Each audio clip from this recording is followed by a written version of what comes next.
L'opération réconciliation entre Emmanuel Macron et les maires de France après les petits fours à l'Elysée hier soir. Le grand discours cet après-midi pour le chef de l'État, porte de Versailles, en clôture du 103e congrès des maires. Emmanuel Macron qui sera accueilli par le nouveau président de l'Association des maires de France, David Lisnard.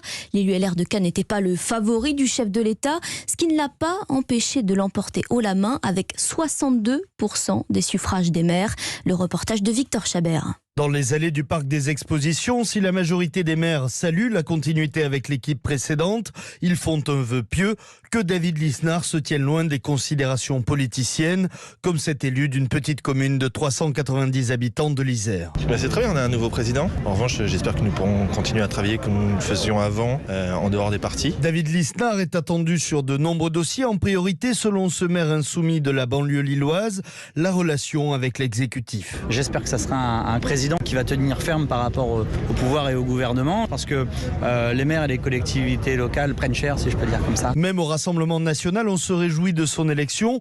Pour David Racheline, maire de Fréjus et vice-président du RN, c'est aussi un nouveau raté pour Emmanuel Macron, accusé d'être derrière la candidature concurrente de Philippe Laurent. C'est un échec pour le président de la République qui a tenté de manœuvrer. La MR, c'est faire passer le message des maires au plus haut niveau de l'État. Bon, je pense que David Lisnard saura le faire. Cet après-midi, David Lisnard prendra la parole pour la première fois, un discours qui sera suivi par celui d'Emmanuel Macron. Victor Chabert du service politique d'Europe 1.